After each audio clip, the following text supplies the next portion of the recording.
In this week's video, I messed up badly.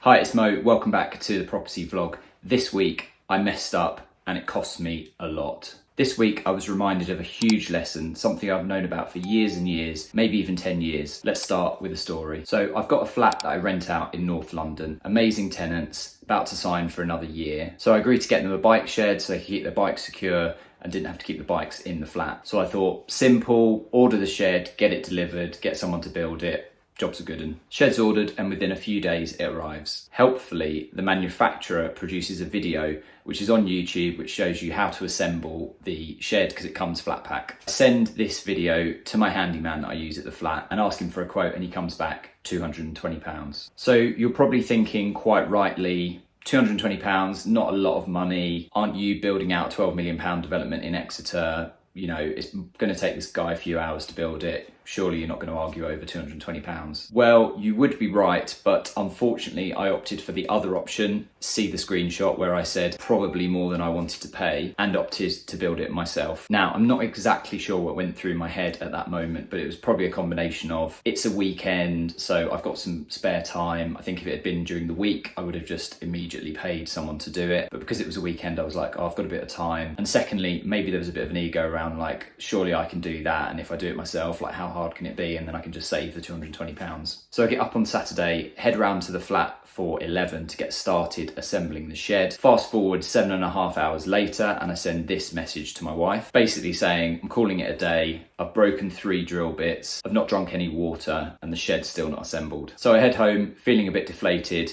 and telling the tenants I'll be back the next day, which is a Sunday, to finish it off. So I get up on Sunday, head round to the flat for about 9 AM, spend another 3 hours trying to finish it off, have plans in the afternoon, so have to leave it on the Sunday and have to apologise to my tenants. So currently 10 hours in and the shed still isn't finished. So by this point I've got back in touch with the handyman who quoted initially. He's quoted me £90. So I tell the tenants, I'm really sorry. The handyman's going to be around tomorrow to try and fix it. So next day, which is a Monday, handyman heads around to the flat, tries to finish the job off, can't fit the doors because the frame isn't square. So he sends me a video telling me all this and says he's going to work on some other bits that I've given him on a list around the flat and isn't going to charge me anything for doing the actual shed. So I send him some ideas on how he could fix it and make it square. By this point, I'm determined to not go around and spend any more time working on the shed. And he says he'll be able to go back the next Saturday. So he heads around the following Saturday, tries his best, but can't get anywhere with it and says, actually, it needs to be started again. So here we are 2 weeks later. I spent 10 hours at the flat physically trying to install this shed, plus countless hours on the phone, sending WhatsApps and phone calls, trying to problem solve and arrange things. Not to mention messaging the tenants, apologising every time it's not finished. So now I'm left with the options of trying to find someone else to finish it off. And if they're not able to either finish it off or rebuild it, I'm gonna have to buy another shed, which I will most definitely get someone else to be installing, and write the current shed off to Experience. And the ridiculous thing is that we actually own a property management company in Plymouth. And had we been buying a shed for a property down there, I wouldn't even have dreamed of going around to install it myself. After the initial spend approval would have been given, I wouldn't have even known that the shed was even being installed. But because this flat is round the corner and it was at a weekend, I thought I could save a couple of £100. Now, what is the point of this story? As well as hopefully giving you a bit of a laugh, it also illustrates the point around valuing your time and also respecting your skill set. I could have spent £220 to get a skilled tradesman to install it. Maybe it would have taken him a couple of extra hours because actually it was quite complicated once it all came out of the box. So let's call it £300 maximum, with zero of my time involvement, a high quality product, finished and leveraged. But instead what I got was, I barely saw my wife or 18-month-old son for the whole weekend because I spent 10 hours trying to assemble the shed. I didn't have the right tools, so I ended up breaking a load of drill bits in the process. I had to buy new tools that I probably won't and hopefully won't ever use again. I barely drank any water and I ate fast food because I was rushing the whole thing on both days. I actually injured my finger, still got a little scar there from when I was doing the drilling. Quality of workmanship was obviously poor. Maybe it can be salvaged, maybe it can't. It might end up in just me having to buy a new shed. I look like an absolute plonker in front of my tenants, who are probably wondering, how the hell can this guy be a director of multiple property companies when he can't even outsource or build a shed? And I'm going to end up paying someone else to do the work anyway. So let's talk about hourly rate for a second. Even if I had completed the shed in the 10 hours, and even if it had been the same quality as getting a skilled tradesman to do it, using £300 as the total cost, potentially if it had been 220 plus a couple of extra hours for a bit more complex work, that still makes my hourly rate £30, which during the week I would never do anything for £30. I would always pay someone else to do it and then work on higher value things that add value to my businesses. And that's during the week. The worst part about this was that it was at the weekend. So what hourly rate do you put on being able to spend time with your family, with your 18-month-old son? He's only 18 months old once, and there's only 52 weekends in the year. So I've basically spent 2% of this year's weekends working on a shed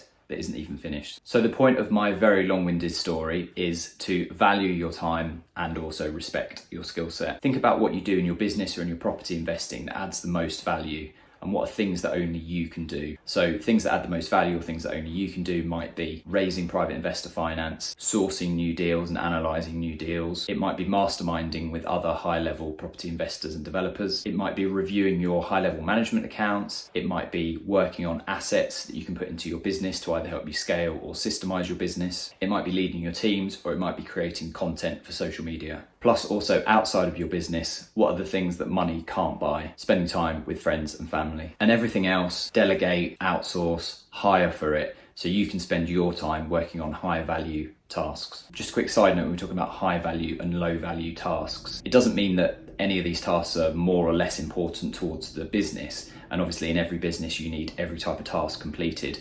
It's just really talking about the kind of things that you should be focusing on. If there's only one of you and you've got 10 team members, then you need to be focusing on the absolute high value tasks that will facilitate your team members' work and output and allow them to succeed in their roles. So that might be things like leadership, personal development, reviews. It might be bringing new sales into the business. All of those things are high value, but it doesn't mean that the work that your team are doing is low value. It just means, what should you be doing as the sort of business owner? You only have so many hours in the day, and if you're not where you want to be, it's probably time to audit your time. I use something called Toggle Track, which is a fantastic tool for tracking your time, and you can put your time into various buckets and categories and clients and projects and things like that. And it's really shocking once you get into actually tracking your time, where you are actually spending your time. So I think, to sum the video up, value your time, respect your skill set, value time with friends and family, and delegate, outsource things that are lower value than what you should be working on, so you can then spend your time working on high value income producing activities. So drop a comment below stating one thing that you know you shouldn't be doing, that you're going to outsource or delegate. Thanks for watching this week's video. Hopefully you can take the learnings from my shed experience so you don't have to go through it yourself. See you on next week's video.